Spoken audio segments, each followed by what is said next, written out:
मेरा नाम लप्पू है। आज मैं आपको एक कहानी सुनाने जा रहा हूँ। उस कहानी का नाम है कल किसने देखा है। मैंने ये कहानी हितोपदेश नामक पुस्तक से ली है। अगर आपको ये पुस्तक चाहिए तो मैं आपको इस पुस्तक का लिंक डिस्क्रिप्शन बॉक्स में दे दूँगा। तो चलिए हम अपनी कहानी को आरंभ करते हैं। बहुत समय पहले की बात है। कल्याणकटक नामक गांव में भैरव नाम का एक शिकारी रहता था। एक दिन उसके मन में आया कि वह आज हिरण का शिकार करेगा। बहुत दिनों से अच्छा मांस खाने को नहीं मिला था। फिर हिरण का कुछ मांस बेचकर धन भी प्राप्त हो जाएगा। यही सोचकर वह घर से निकला और पास के घने जंगल में पहुंचा। वहां उसने एक बड़े से जंगली सूअर को देखा। उससे कुछ ही दूरी पर एक हिरण भी विचर रहा था।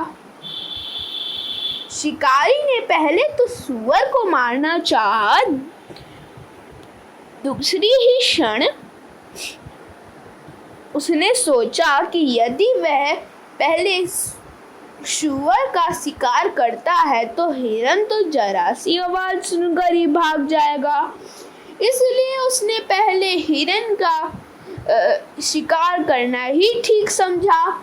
फिर क्या था, शिकारी ने उसी समय तीर कमान पर चढ़ाया और निशाना साध कर छोड़ दिया। निशाना अचूक था। अगले ही पल बेचारा हिरण धरती पर गिरकर तड़पने लगा।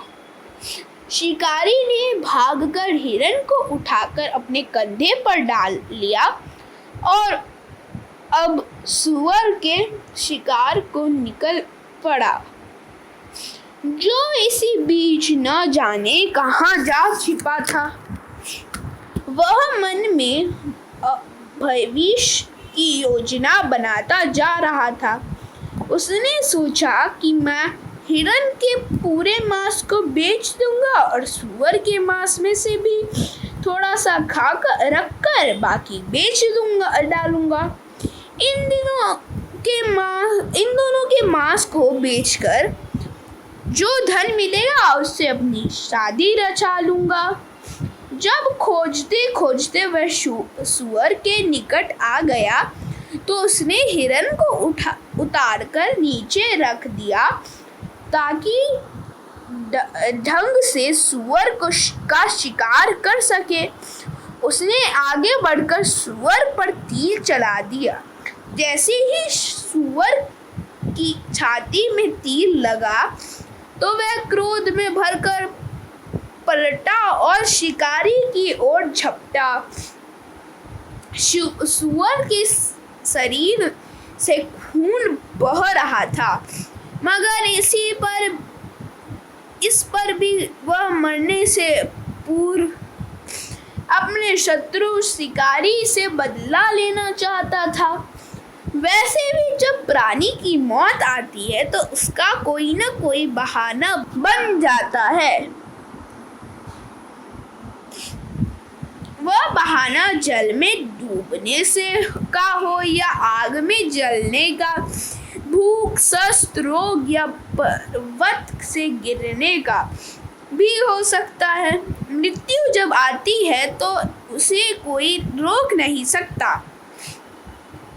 जो जीवन भर शिकार करता रहा, हजारों जानवरों की हत्या उसने अपने हाथों से कर डाली थी, और उस जंगली सूअर को मारने का लोभ कर बैठा था।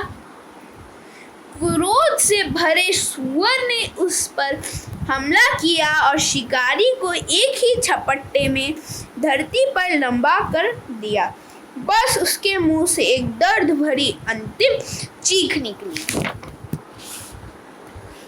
मेरी जीवन को अपना शिकार बनाने वाला खुद ही शिकार होकर अगले जहान पहुंचा गया। सूअर को भी शायद अपने जीवन में यह अंतिम हत्या करनी थी, क्योंकि जैसे ही शिकारी धरती पर गिरा तो उसके साथ सूअर भी गिर पड़ा। दोनों के मरते वक्त पास वाले वृक्ष की झाड़ में रहने वाला सांप जैसे ही अपने बिल से बाहर निकला, वैसे ही तड़पता हुआ सूअर उस पर गिर पड़ा।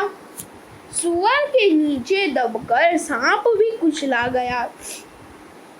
अब उस वृक्ष के पास 4 शव पड़े थे, हिरन का, शिकारी का, सूअर का और सांप का। यह भी इत्तेफाक की बात थी कि घूमता टहलता एक गीदड़ वहां निकला और एक साथ 4 शवों को पड़े देखकर वह चकित भी हुआ और खुश भी। वाह प्रभु वाह, तेरी लीला भी न्यारी है। या तो बिल्कुल भूखा ही सुलाते हो, या फिर इतना दे देते हो कि प्राणी सोचने लगता है कि क्या खाऊं और क्या छोड़ूं। आज तो मेरे जीवन का सबसे भाग्यशाली दिन है। यदि ऐसा दिन रोज आए तो अपना तो जीवन स्वर्ग बन जाएगा।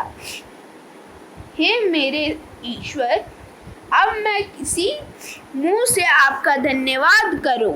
आपने तो मुझे इतना कुछ दे दिया है कि मैं कई दिन तक पेट भरकर खाता रहूं तो भी यह समाप्त नहीं होगा। गीदड़ बहुत ही खुश था। वह प्रभु का लाख लाख धन्यवाद कर रहा था। अब उसके सामने सबसे बड़ी समस्या ये थी कि इतने सारे भोजन में से सबसे पहले कौन सा भोजन खाए और किसे बचा कर रखे।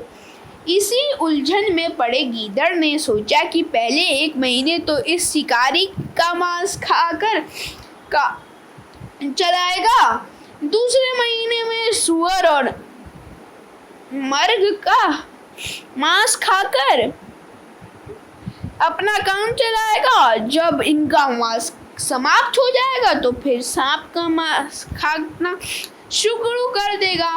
मगर अब क्या खाया जाए?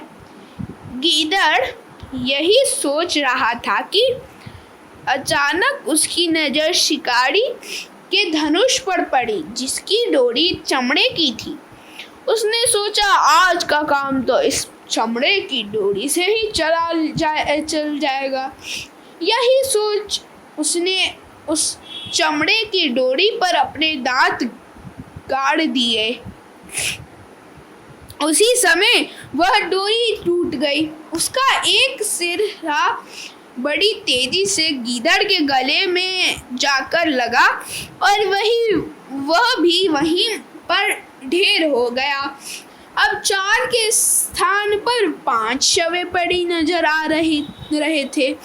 यही होता है अधिक लोभ का फल।